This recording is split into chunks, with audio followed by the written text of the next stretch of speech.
Welcome to this evening's online photography talk. I'm Nigel Hicks, a photographer based in Southwest England. We're talking about close-up and detail photography.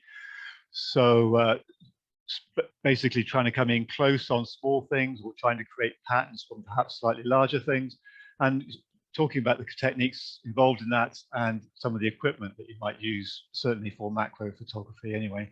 And although this topic could cover all sorts of things, as the intro photograph shows, it'd be useful, all kinds of ideas.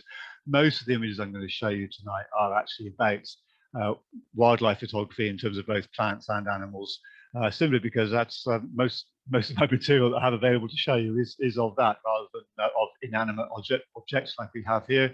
I haven't actually done much close-up photography of inanimate objects for a while, and so as a result, most of what I have to show you is in fact plants and animals. But that many of the techniques, not all, but many of the techniques are appropriate to both, certainly to plants anyway, and inanimate objects. And so it sort of cuts across both biology and non-living field as well.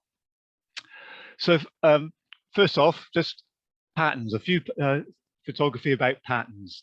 And just look at, this is not exactly close-up photography, this is actually an oil slick on water in a harbour. So just using a telephoto lens, coming back, zooming down from the top of the wall out onto the water. So it's not close-up as such, but it is a very close pattern and a close detail of what's going on the surface of the water, and just coming up with this really nice abstract oily pattern. So close-up patterns and details don't necessarily have to be actually close up in the sense of macro photography. They can actually be at some distance from the subject, but just end up creating a close detail or close pattern of some sort, but not necessarily actually physically really close up to your subject. Same in landscape photography. Landscape photography doesn't have to be about wide views. It can also be about close details.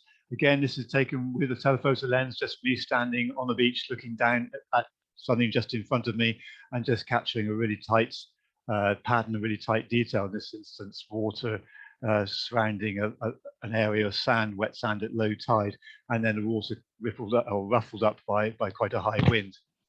And then a low sun cutting in from top left to bottom right. So we've got nice shadows in the dimples in the sand. So we really end up with quite a really nice pattern, but not one that's really close up in the sense of using macro or close-up equipment, just an ordinary standard telephoto lens, but creating the impression of a very close, simple, or tight-in detail.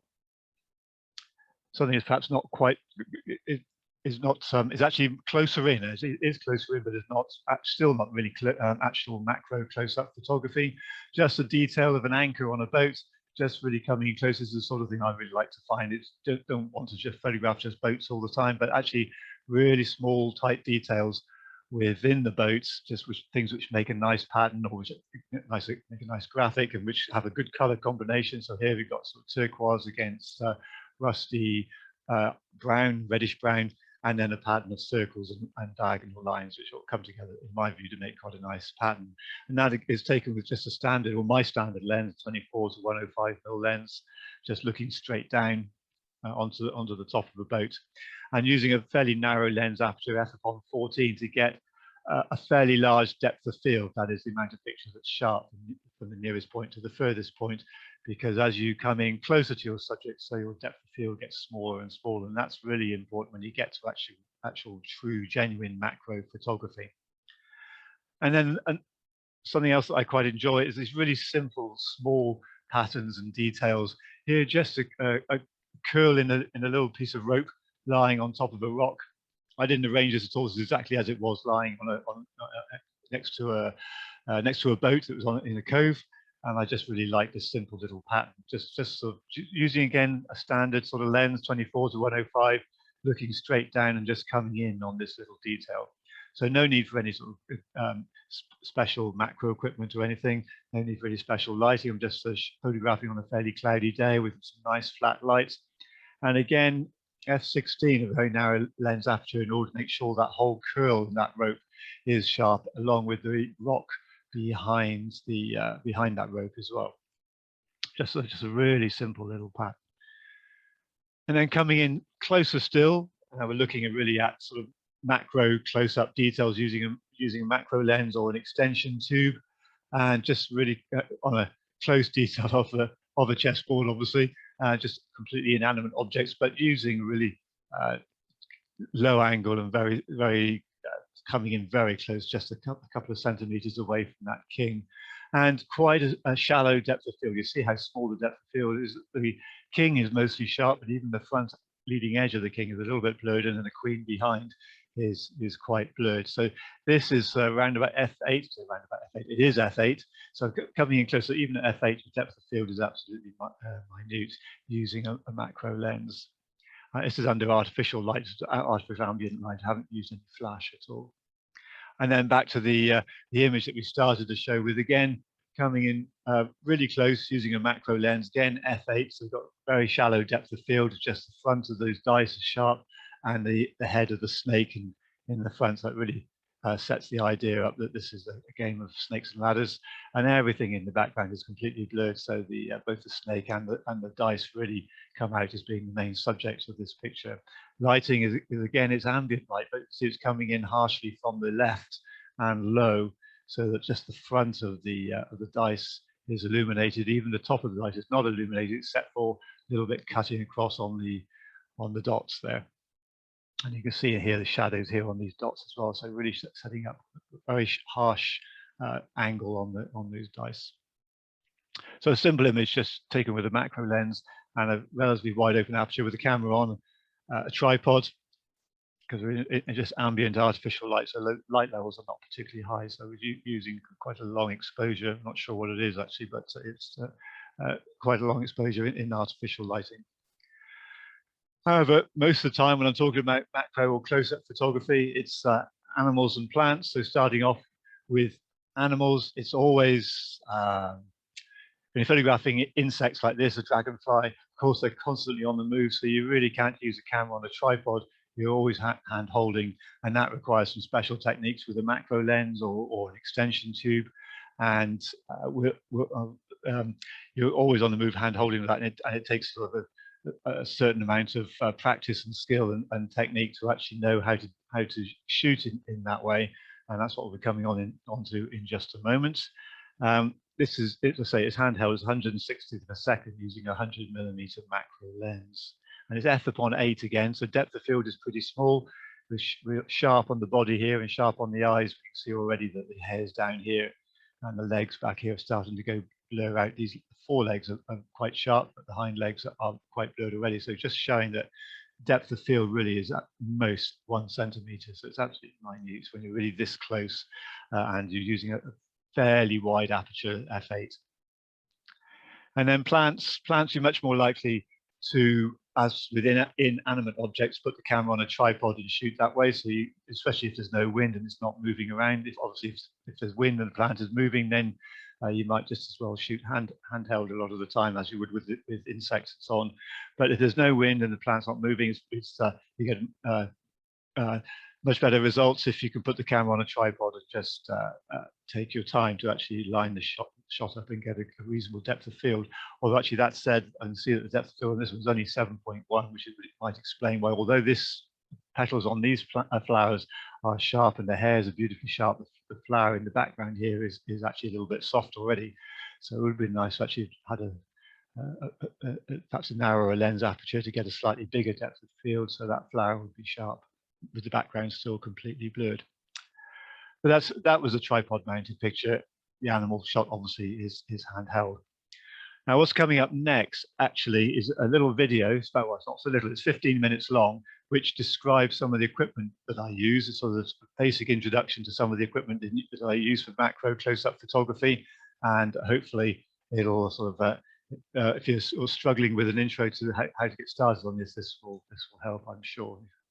Here we go. I'm going to spend the first few minutes showing you a little bit about the kit that we might use in close-up photography. And I'm going to start with this little fellow, which is a focusing rail, macro focusing rail. This is a very basic model. It's just simply the plate slides back and forth. You can get all sorts of models with control knobs enable you to slide it back and forth smoothly. All this one consists of really is just the bottom plate that goes on top of your tripod, and then the top plate, which screws into the bottom of your camera, and then the whole just links together like that. And then you can help the focusing mechanism by just being able to slide this back and forward. This one doesn't work very smoothly, unfortunately, but if you've got one that has various control knobs which actually slide it back and forward, you can move very, very smoothly. So what I'm going to do next, I'm going to link this up to the camera, and I'm going to show you some of the lenses I might use for this kind of close-up photography and the results that we can get. So I've got the bottom plate of the focusing rail here now. I'm just going to put it onto the tripod, which I'll do that. The top plate is I've already put that onto the bottom of my camera, and so I'm just going to slide this into place now. If I can get it in there. There we go, like that. And so now you see that with the plate in place, the camera can be slid back and forth to help with focusing in an area where focusing is really critical. Of course, this is not compulsory. If you're shooting the camera on top of the tripod, you can manage without one of these focusing plates, but focusing rails, I should say. But you will find that you end up having to move the tripod back and forth an awful lot, which is obviously a very crude way of helping with the focus. Much easier if you can do it with this kind of thing, and it obviously is very useful for photographing things that's not going to fly away or run away. This is not very good if you're photographing butterflies and so on. You lose your butterfly much too quickly if you're trying to use one of these.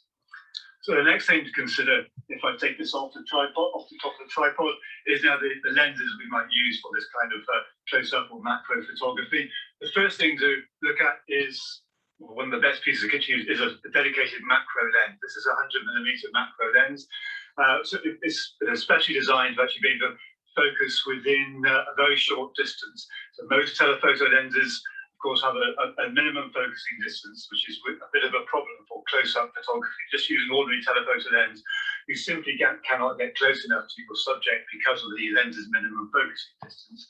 With a macro lens, that problem is overcome. You can come in very close, which of course again is good for photographing something that is static, is not going to fly away or run away. If you're photographing butterflies and other things that are very sensitive, then coming in really close can be a little bit of a problem, and you may have to try and work a little bit further away, but still with the magnification which will enable you to see the butterfly large. But here at the moment, I'm just going to photograph. Well, what I'm showing you really is just a flower buds on a camellia in my garden. That's the sort of a thing we have at the moment in the garden.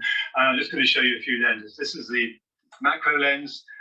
The next thing that we have in line is an extension tube, which is something that you can couple it with a macro lens, but the main thing is it enables you to use an ordinary telephoto lens. So the extension tube, no glass in it, but it does transmit, has all the electrics, so it transmits all the information from the camera to the lens to enable the lens to work properly. And we can couple it with an ordinary telephoto lens. This is a telephoto zoom lens, 24 to 105. You would never use the wide angle lens end of a zoom lens for macro photography. You would just use a telephoto end. And by putting that the extension tube onto your telephoto lens, you make it into quite an effective macro lens. That's a really worthwhile thing to consider, because of course it's much smaller and cheaper than the macro lens, but it's not as versatile. We'll come on to using that in just a moment. You can also actually couple the extension tube with your macro lens as well, and that increases the magnification that you can get. But the main use I give it is for working with an ordinary telephoto lens. So first of all, just use the macro lens to start with, and we're just going to home in on this little bud here, if you can see that, and we'll try to shoot that in just a moment.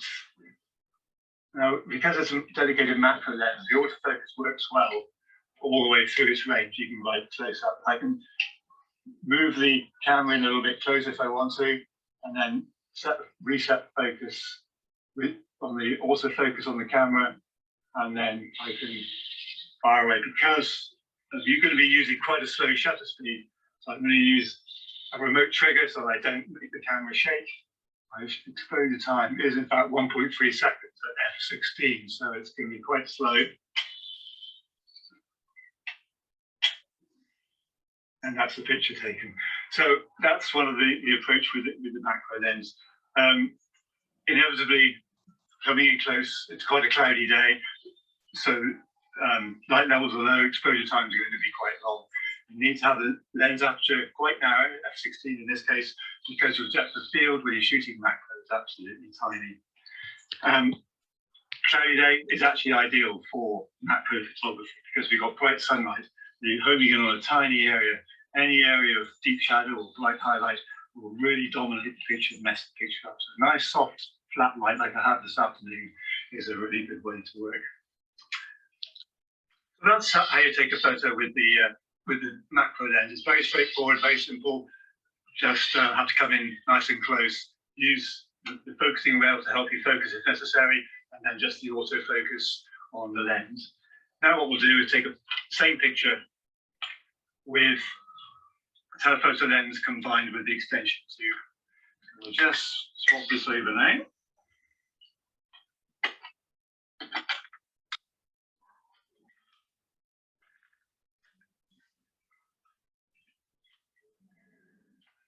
Slide that back in there and we'll lock it in place.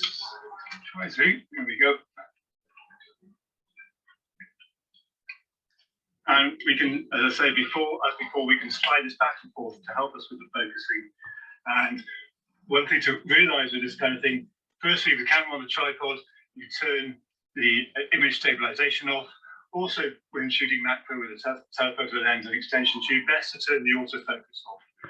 And autofocus on a macro lens will continue working well, but the autofocus on the telephoto lens coupled with an extension tube generally will not. Sometimes it does, but usually it's not good. So best to turn the autofocus off, and then you can focus by a combination of the focusing rail, the zoom ring, in fact, and the focusing ring. The focusing ring is really for very fine tuning. The main focusing mechanism is actually with the zoom ring on a zoom lens. If you're using a prime lens, then it's going to be a combination of the focusing rail and the lenses focusing ring. So we're going to try and come in quite close now on this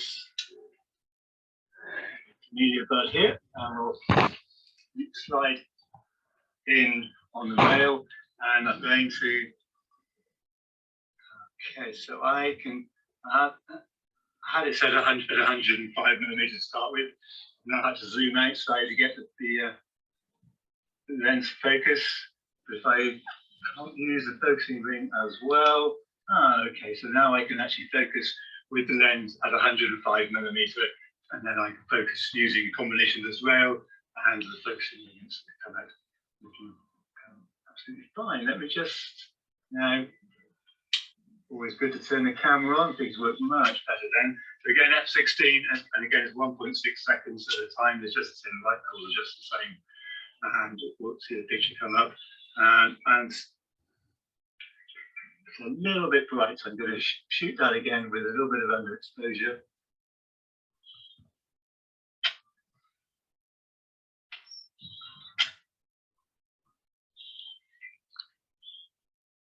All right, so that's a great shot. What I'm going to show you next is a little bit about how to shoot subjects that are moving. So, for example, butterflies and other kinds of insects. Okay, so now this is the kind of setup I use for photographing butterflies and other insects that are on the move. It's got to be handheld, of course. So it's generally speaking a longer telephoto lens than I was using just now. Just now I was using the 24 to 105mm lens. For this, I often use a 70 to 200 millimeter lens because it enables me to stay further away from the subject, less risk of frightening it. It does also usually mean rather less magnification is possible with the shorter lens because you are that much further away, and so you will get a lower magnification. Coupled, of course, with the extension tube, and then also with a flash gun. The flash gun is not so much to provide large amounts of light. It isn't. It's actually partly to fill in shadows on your subject, because if your subject is very small, it may have shadow areas and highlight areas, and we want to try and remove those shadow areas to balance the exposure across the whole of the animal's body if we possibly can. But it's also because it does enable me to use a rather slower shutter speed than would otherwise be possible, because having the flash there does help to mask any little bit of camera shake I might have which obviously can be quite severe with a 200mm lens and an extension tube there coming in very close. It can actually be quite visible. With the flash, that greatly minimises the appearance of any camera shape. So you don't fire the flash directly. I bounce it off a reflector, and very often, not always, but often I angle the flash down slightly as well, because even with a longer telephoto lens, the subject may only be out here somewhere, so it's still quite close. I want to angle the flash down so it is actually firing at that subject. One of the things you really need to avoid with this kind of setup is a flash that fires along the lens and then puts a shadow of the lens out into ahead of it, and then that shadow may well then fall across your subject. So you don't want to be able to use. You don't want to be using one of those little pop-up flashes that a lot of camera bodies have. That won't work. Firstly, it's not as powerful enough. Secondly, it fires right along the body of the lens and will then set up a shadow of the lens in front of it and may well put a shadow on the subject. So you need to have a flash that is some way above the body and then firing down onto your subject, and that will then remove any risk of having a shadow of the lens on your subject. There are other ways of doing this, of using a flash. You can have a ring flash, which goes around the front of the lens. I don't personally like the effect of ring flash very much, but that's just my personal preference. You can also have two small flashes mounted close to the end of the lens that fire on either side. That works quite well. But this is the one that I've kind of got used to over the last few years, and it works very well for me. So this is the kind of setup. Sometimes, quite often, I suppose, sometimes this 70 to 200mm lens is replaced by my 100mm macro. So that means I have to come in much closer to my subject, because I don't need to use the extension tube either, just have the macro lens. But then I have to come in quite close to my subject, and if butterflies or damselflies or something like that, it's quite likely to fly off. So I generally prefer to keep a little bit of distance away, and so for that reason I often use this 70 to 200mm lens with an extension tube. If the butterflies are proving to be really nervous and really flighty, you might say, I'll often replace this setup completely with a 300mm lens, a prime focal length lens of 300mm coupled with the extension tube, and that gives me a nice separation, nice distance from the subject, and a reasonable amount of magnification, not as much as I might normally like, but that's how it works. Also, actually, one other thing about the flash. Very often when you're this close to a subject, you will need to decrease the amount of power coming off the flash. So you have to dial down its power, underexpose it by 1, 2, or maybe 3 stops. So you need to have the kind of flash gun where you have that facility available. Not all flash guns have that sort of dial down facility available, so you need to be able to do that on your flash. So actually stop your subject being overwhelmed with just too much flashlight. Most of the time with the flash, we're not trying to replace the daylight.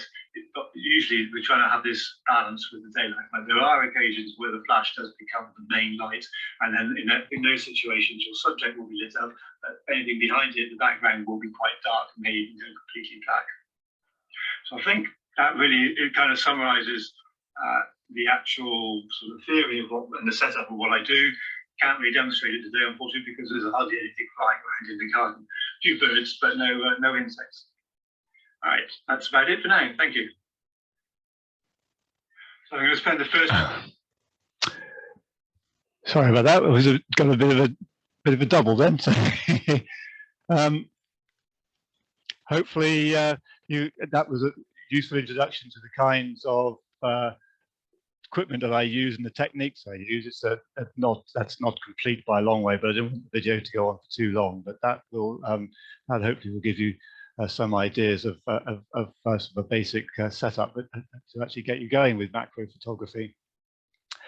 So I'm just going to go through a few pictures that use the techniques I described in that video. And here we have a kidney vetch, which is quite a common flower, grows on the coast of southwest England, and also on sandy grasslands as well. And it's in sort of the springtime, it's quite a common flower. This photographed with a tripod and lens aperture f/18, so the lens aperture quite shut down, quite narrow, so it should have a big depth of field, but you can see the background is still completely blurred. But the most important thing is the whole flower is nice and sharp, or the whole group of flowers, I should say, is nice and sharp, so that we're actually really capturing the whole flower head, and with everything else behind going blurred, which is really absolutely what we want. So the flower head really pops out of the background and dominates. The next picture is something similar. This is a bog asphodel, goes in boggy ground, taken in rather more sunshine. The last picture was in quite flat light. This is in quite a bit of sunlight, but again, it's taken with a camera on a tripod. It's a windless day, so I'm able to use a tripod and a fairly slow shutter speed. Again, it's f/22, so again, it's a very narrow lens aperture, but it's enabled me to get all three flowers nice and sharp, with the background still completely blurred out, which just really illustrates just how narrow your depth of field, or how shallow your depth of field is. And everything that's important in the picture is sharp. You can see the background, the flower in the background is already starting blurring out quite a bit, but the three flowers that are important in this picture are nice and sharp, with sunlight coming in from the right, but not too harsh, quite reasonably soft. So that's taken with a tripod. Now, the next pair of pictures kind of illustrates this whole thing about depth of field, and how using narrow lens aperture is really quite important, or critical, I should say, in this kind of macro photography. This is a marsh marigold photographed on Dartmoor, and it's taken again, camera on a tripod using a 100mm macro lens, and it's f/22, so the lens aperture is shut right down. The background is completely blurred out, but we've got the whole of the flower on the right here completely sharp. So the leading petals are sharp, leading edges of the petals are sharp, and the edges of the petals behind the flower are also sharp, and all the stamen in the middle are nice and sharp. So the whole of the foreground important flower, the subject, is sharp, whereas everything else is blurred out. The flower that's immediately behind the subject one is a little bit, is also blurring out, so it doesn't compete for attention with the main flower, which is good. So it's blurring, and the background's completely blurred. So that's f/22. But if you then go to f/6.3, this is what happens. You see the background blur is actually in many ways nicer than the background blur on the previous picture, but now we're not getting our main subject sharp. Not only is the leading edge of these petals a bit blurred, but so are the petals behind the flower. And then the stamen at the front here are pretty sharp, but the stamen towards the back are blurred. So that's really telling us it's f/6.3. Our depth of field is absolutely tiny. It's probably only a centimeter, if that. Whereas in the previous picture, we've got a couple of centimeters of depth of field, which is giving us a really nice, making sure our whole subject flower is nice and sharp while still keeping the background blurred. Whereas when we come onto this f/6.3, it's quite atmospheric, it's quite nice. The background blur is nice, but our subject flower is also blurring out, which perhaps is not really quite so ideal. Now we're going to look at something else which moves away from what I've just described in that video, really, which is another way that I use for photographing plants close up, which is using a wide-angle lens. And using a wide-angle lens that has a very short minimum focusing distance, so I can come in quite close to the flower, and then also show other parts of the plant, and then the environment as well, in this case, rather harsh environment that it lives in. This is a CP, we call this right, CP, photographed on Chesil Beach in Dorset. And you can see really the harsh environment it's in, and it really shows the nature of the plant as well. So this, I just thought I'd throw this in as a show. You don't have to use macro close-up lenses or extension tubes even to home in on flowers if you have a wide-angle lens that has a very short minimum focusing distance. Not all lenses do have a minimum focusing distance that's short enough for this. But then moving back onto the telephoto and macro and extension tube technique, there's this kind of detail not coming in on a single plant, but coming in on a crowd of plants. So we might say a weak or soft macro setup, taken with a 70 to 200 mm lens with an extension tube, but pulling back a little bit to show the whole crowd of plants. In this case, is mare's tails just coming out, starting to form in spring. And you see that the depth of field is really quite small. The focus is really on just quite a narrow plane of plants across the middle here, just where your eyes will fall. foreground is completely blurred, and then the background goes increasingly blurred as you move further away from the section of plants that's sharp. This is photographed with the camera on a tripod, say a 70 to 200 mm lens, and it's f/4, so the lens is wide open. The depth of field is really tiny. So then that's plants dealt with. I'm going to move on then to looking at animals, small animals, and initially insects and butterflies especially. And this is taken handheld as described, and this is actually shot with a 300 mm lens coupled with an extension tube and the flash firing. And you can see that it's completely blurred out the background. It's almost a nice even green background. The background was actually sort of forest and bushes and scrub and so on, so it's blurred out so much it's become quite a nice even green. The butterfly, it's a comma in this instance, has come out, been lit up really nicely by the flash. The front of the forward leaf is lit quite evenly by the flash, and it's showing up the butterfly very well. The problem we do have is that the flash has actually caused the stamen on this flower to burn out quite badly. So that's a little bit of an issue that I would normally not like to have, but I'm actually not worrying too much because the picture of the butterfly has come out really very well. The one drawback of the butterfly itself is that it's not absolutely at 90 degrees to the camera, which means that the head is somewhat closer to the lens than the back end of the wings. You see the back end of the wings here starting to blur out. The wings at the top are still sharp, the head is still sharp, the antenna is starting to blur out as well. So the depth of field really goes from the head through to about halfway or 2/3 of the way really back across the wings, and then it starts to go out. So that shows you the depth of field is really probably no more than a centimetre or so. But that's the effect of hand holding with a 300 mm lens and an extension tube coupled with a flash gun firing indirectly at the butterfly. You don't always, if you've got plenty of sunlight, you don't always need to use a flash. You can hand hold and just use the ambient light, in which case you can get something like this. In this instance, there's quite strong sunlight in the background and rather softer light on the butterflies, which you could say that perhaps that would then mean I should have used a flash to actually put some fill-in light on the butterflies.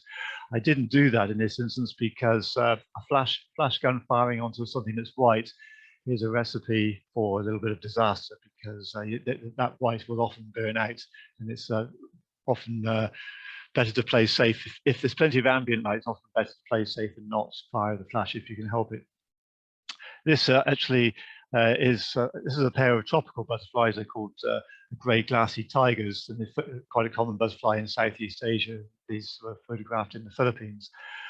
So each one is probably nearly 50% bigger than the largest butterfly that you see in the UK. So this is a much simpler subject to photograph than a lot of butterflies are in Britain, simply because you've got more size, and especially as we got two of them together here, so we're really doubling the size of the subject. But still, nevertheless, having to use macro equipment. This is taken with a 70 to 200 mm lens with an extension tube. And in this instance, I've managed to get myself in a position where the butterflies are completely at 90 degrees to the axis of the lens, and so they're sharp all the way across. The head here is sharp, but the head of the lower butterfly is also sharp, and they're sharp all the way across the wings. So we've managed to catch both butterflies fully in focus. The focal plane goes right the way across both butterflies, where with the background they're completely blurring out, and the twig that they're on is also completely sharp. You can see from the twig that there is actually quite a lot of light, and so I'm able to hand hold. It's 250th per second the shutter speed, with 100 ISO. It's f7.1, so fairly wide open aperture, but because I'm absolutely at 90 degrees to the butterflies, able to get the whole thing nicely sharp. Okay, come back to Britain, and we have a demoiselle, which is a really lovely thing, but also a little bit flighty, a little bit sensitive to the position of the camera. So with this one, I've not been able to come in very close at all. This is actually photographed with a setup I didn't have time to describe in the video there, but basically it's a 300 mm lens coupled with a 2x converter and an extension tube. So we have the 300mm lens, then the 2x converter, then the extension tube, and then the camera body. And what that does, of course, it gives the magnifying power, or the telephoto reach, you might say, of a 600mm lens, but only with the minimum focusing distance of the 300mm lens. So 600mm lens itself would have a minimum focusing distance of maybe 3 meters. So you wouldn't be able to get anywhere near this demoiselle with that, even with an extension tube on it. Whereas the 300mm lens enables me to get into maybe a meter or meter and a half, and then the extension tube enables me to get closer again. So it enabled me to have a fairly good magnification and come in reasonably close, but not so close that I end up frightening the demoiselle. As with the picture of the common butterfly, the insect is at an angle to the camera. It's not at right 90 degrees to the axis of the lens, which is unfortunate. It does mean that although the tip of the abdomen's sharp and the wings are sharp all the way through, by the time we get to the head, it's starting to blur out. And you look at the legs, this leg here is sharp, and the leg on the far side of the body is also sharp, but you look at the 2 legs on this side of the body, they're starting to blur out. You can't see the hairs on them because it's blurring out that much. So you see that the plane of focus is a little bit back, a little bit behind the head of the demoiselle, which is a little bit unfortunate, but the rest of the body is looking so beautiful that I'm actually letting that go. This is handheld, of course, and it's taken with ISO 200, and again, it's a 300mm lens, but with an extension tube, no 2x converter this time. It's 300mm lens with an extension tube, and the flash is fired on this one. The ambient light, quite strong sunlight, but the ambient light is coming in from behind the demoiselle. It's backlit. It's coming in sort of top right, lighting up the back of the demoiselle. So if I hadn't used a flash, the front of the insect would probably be quite dark. But with firing a flash, it's lit up with all the veins in the wings really rather nicely, and also the thorax here is quite nicely lit up. That would be in shadow really if without the flash fired. And you see highlights bouncing off the leaves. That's because of the angle of the sunlight hitting the leaf and bouncing up and coming back up towards the camera, as this is not due to the camera flash. All right, one more insect, and close up of a dragonfly, like the earlier shot of the what was it, of the like one of the earlier shots anyway. This is Dragonfly photograph with a 300mm lens coupled with a 2x converter and an extension tube. So it's given me a good magnification and enabling me to come in reasonably close without coming so close that I'm frightening the dragonfly away, and it's enabled me to sort of really home in on quite a tight section of this dragonfly. This is one of the larger dragonflies as well, so it's fairly straightforward to get a good magnification on this insect. Very sensitive, those who know dragonflies. If you've ever tried to photograph dragonflies, are even worse than butterflies for getting close to. So I've been using a 300mm lens with the 2x converter and extension tube. I've managed to keep a reasonable distance from it while still nevertheless maintaining a reasonable magnification. There's actually no flash fired with this one. There's just lots of sunlight coming in from the left here, which has enabled me to have a fast enough shutter speed, but I have actually had to use a really high ISO of 1600. So this is, in the right kind of conditions, an alternative to using the flash is to just take the ISO up. But that then it gives you the danger, of course, of having a very grainy picture, which is always a problem. You don't want to lose image quality if you can possibly help it. And then a few final images of other animals, other really small animals. A common lizards. Britain only has 6 species of reptiles, and a couple of them are lizards. This is one of them. Lizards in Britain are so tiny; they're only a few centimeters long. So this is coming in really very much a macro picture. It's taken with again 300mm lens with a 2x converter. In fact, 300mm lens with a 2x converter and an extension tube. So again, giving me a good magnification while enabling me to stay a reasonable distance away. No flash was fired again. We got really good sunlight. Again, I didn't want to fire the flash in this instance because the lizard was very, very sensitive to my presence and I didn't want to drive them away. So just using the sunlight. Again, I say it's quite high, 400, not as high as in the previous picture, but good sunlight enabling me to get good illumination and a good shutter speed to actually capture this picture. It's f/10 at 400th of a second.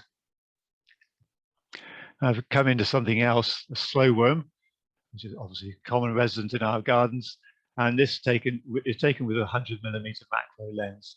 If anybody has ever tried, if any of you have ever tried to handle a slow worm, you'll know that they're neither slow nor a worm. They're pretty fast movers, but if you hold on to them for a little while and be gentle with them, they actually eventually get used to having you handle them, and so you can put them down and they won't shoot off straight away. I do say, yeah, this was handled. It is wild. I found it in my compost heap, so I actually took it and handled it for a little while till it calmed down, and then put it down on a stone block, and then photographed it using 100mm macro lens, 100th of a second. Again, no flash because I didn't want to alarm it, and just using the ambient light. Much flatter, softer light. So we've got a really tiny depth of field. It's f6.3.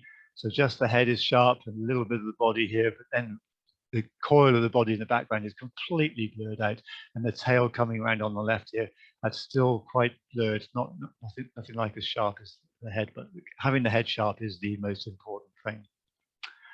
Now we move on to something a little bit bigger and much deadlier as well, actually, a Philippine temple pit viper, which is a kind of snake unique to the Philippines. And it's a much bigger creature than the slow worm, but it's bigger in the sense that it's much longer, but it's still nevertheless quite a thin body with a small head. So to actually get a reasonable shot, you do have to come in quite close and treat it as a macro shot. So it's photographed with the macro lens, a 100mm macro lens, not coming in quite as close as I would normally, perhaps with a properly macro picture. This is a deadly snake, so I didn't want to get too close, didn't want to alarm it. It is actually was actually a captive snake, and so it was well fed, and it was reasonably used to having people around, so it wasn't too deadly. His handlers did joke that I did ask them how long I would get if I got bit, and he said, "Oh, you'd be fine. You just lose your arm."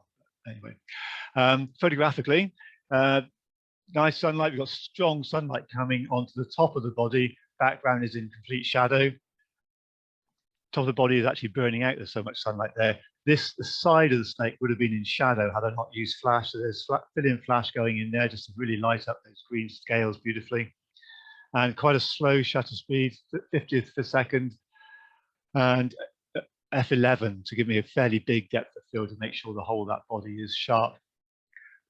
The tongue flicking out, it's been caught quite nicely by the flash. It hasn't actually managed to freeze the movement of it. Of course, you can see it's pretty blurred, but it has nevertheless lit it up quite nicely. Obviously, we have to use a much faster shutter speed to really freeze the movement of that.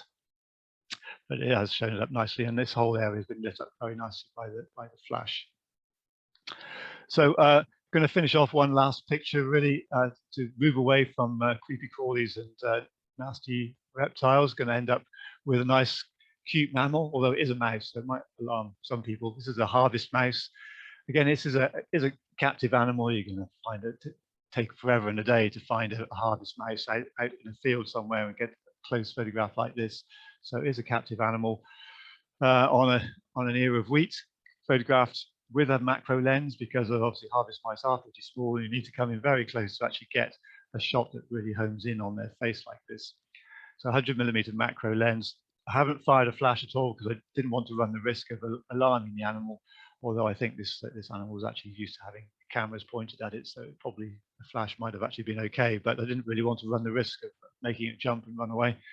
So no flash, just soft ambient light, background completely blurred out. So f7.1, so quite a shallow depth of field. You see that right immediately after the ears, the body goes very soft, and even the toes here and here, just behind the head, are already pretty soft as well. But we've got the face, the eyes are pin sharp, which are the most important thing. That's the critical thing of photograph when you're photographing a portrait of an animal or a person, is to have that face sharp. And again, of course, handheld. even though I haven't fired a flash. It's a 60th of a second. So with a 100mm macro lens, especially with image stabilization on, it's quite fast enough to not have any camera shake and get the freeze any motion that's in the mouse here. Okay, so that actually is all I wanted to talk to you about this evening. Just the usual thing at the end about the website, nigelhicks.com, for the photography workshops, information about the future talks, recordings of past talks. Obviously, this one will also go up onto the website and onto YouTube probably next week, and then photo galleries, and then books, prints, and greetings cards. And similarly with the aquaterrapublishing.co.uk, quite a wide range of books, travel and nature books, plus prints and greetings cards. Workshops, we've got 3 more this autumn. Next one is this coming Saturday, which is wildlife photography on Exmoor. 30th of October is Dartmoor, and then the one after that, 7th of November, is low light photography in Exmouth. Next couple of talks before Christmas, 17th of November, winter photography, what we might try and photograph during the winter months, and then 15th of December to look at how I handle my pictures in the computer after photography. So this is a personalized look at the way I personally do my workflow. Okay, so what I'm going to do is I'll unshare my screen, and then if you've got any questions, please ask away. If you don't want to be visible on the recording when it eventually goes up, then don't switch your camera on. But obviously, if you want to ask a question, at the very least, switch your microphone on and then ask away. So if you've got any questions, just please ask away. Yeah, it's Jeff here, Nigel. If I can start, I mean, you've covered off most of the questions I wrote down. So, but you left me with a couple, and I spent quite a lot of money on a fancy 90mm macro lens, and then immediately, started holding it really close to all sorts of things that I thought I was going to take interesting photographs of, and depth of field, of course, I ran straight into.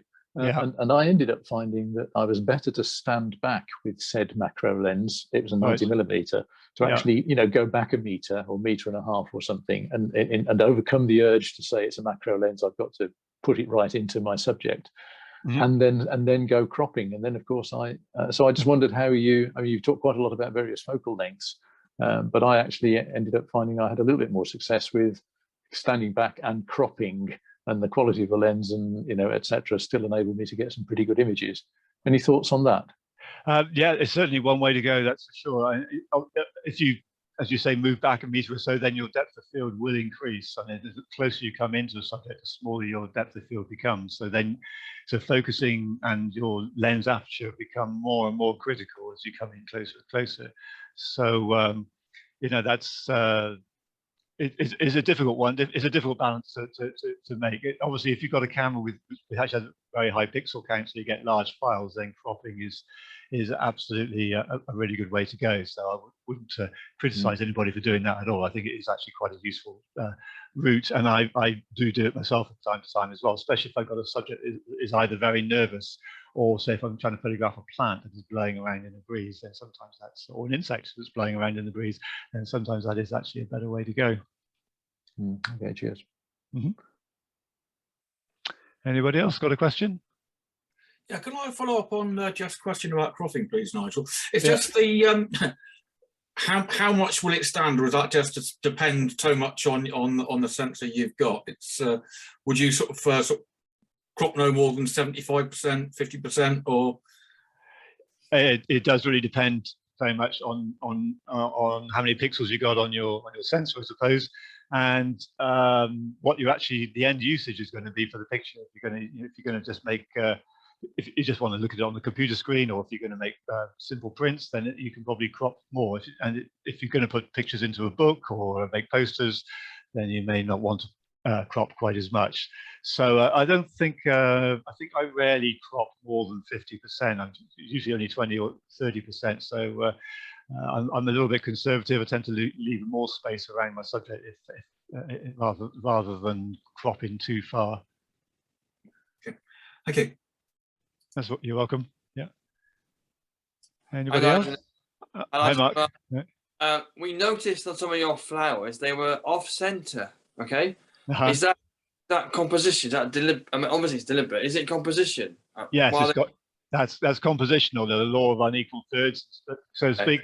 Basically, it's aesthetically, pictures generally look more pleasing if your main subject is slightly off center. Sometimes composition works brilliantly if the subject is right bang in the middle, but usually it's better if the subject is a little bit off center. Then you can, well, if you're applying the law of unequal thirds, then that's where that comes from. Okay, we thought so, but we thought we'd check. Thank you. You're very welcome. Anybody else? Jeff again. I'll go again if there aren't. If they want to hog the show. Two more quick ones. One, you weren't very keen on the ring flash, and I bought a cheap one and tried it, and had some success. I just wondered what you got to say about ring flash. And the other one that I've tried is the stacked images, when I, trying to get focus through taking a multiplicity of images. And again, we haven't talked about that too much. No, ring flashes. Yeah, I haven't used a ring flash, so my experience is secondhand.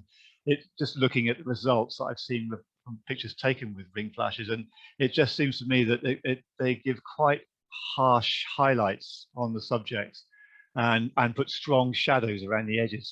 So if you've got a subject that's quite close to the lens, there'll be harsh highlights on the subject, and then there'll be quite a strong shadow around the back of it. Well, to me, a large part of the art of using the flash successfully is that you can't tell that the flash has been used.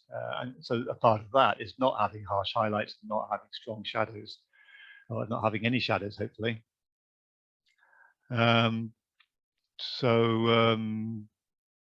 Yeah.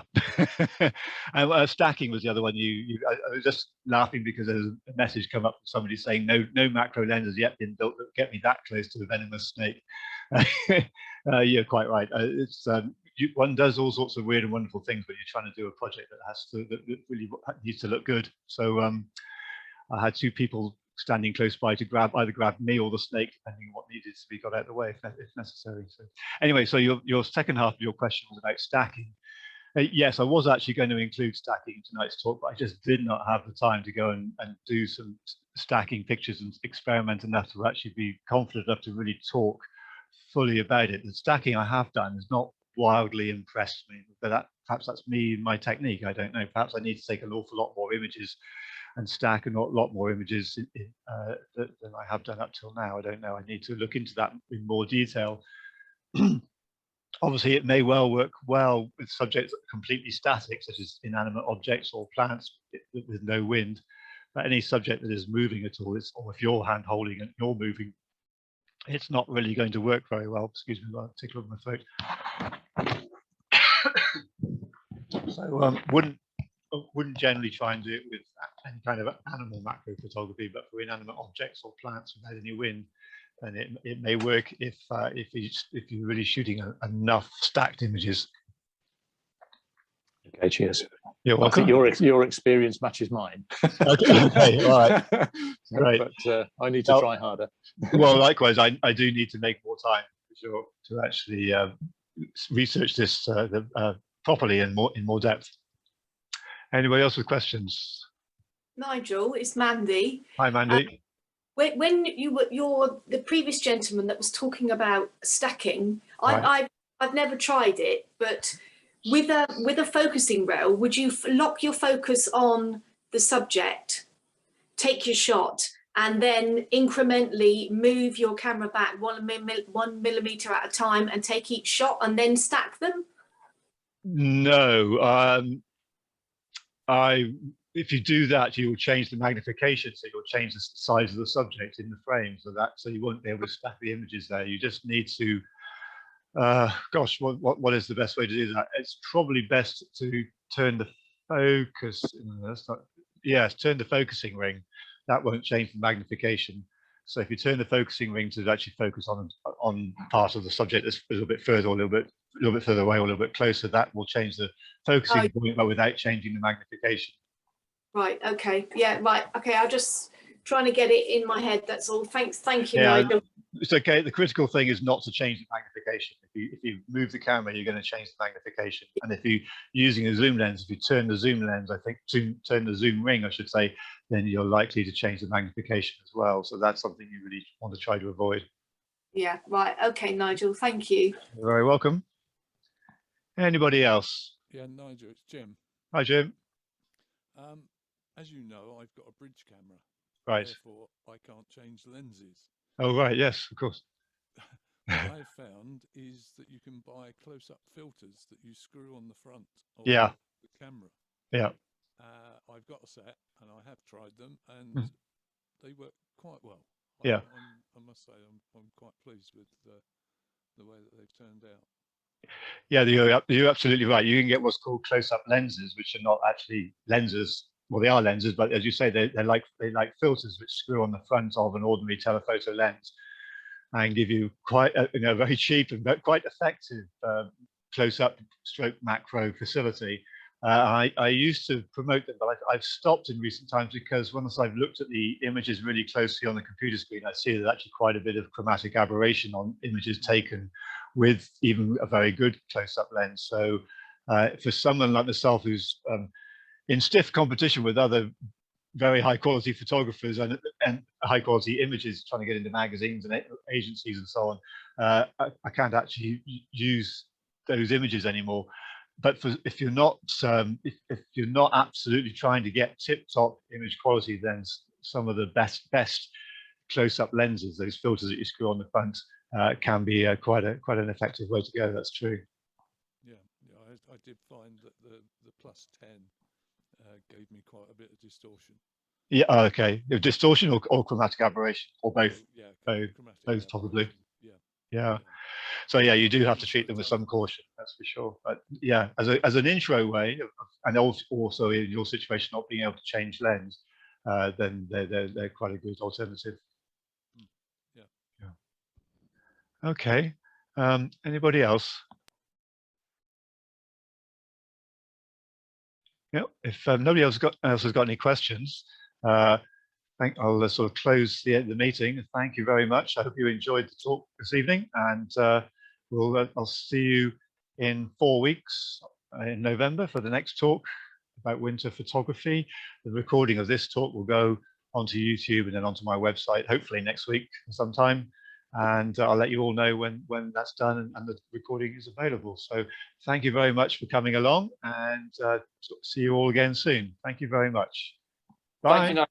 That was very interesting. Thank you. Thanks. Cheers, Nigel. Appreciate it. All the best. Yeah, thanks, Nigel. See you on Saturday, mate. Cheerio, everybody. Bye. Bye.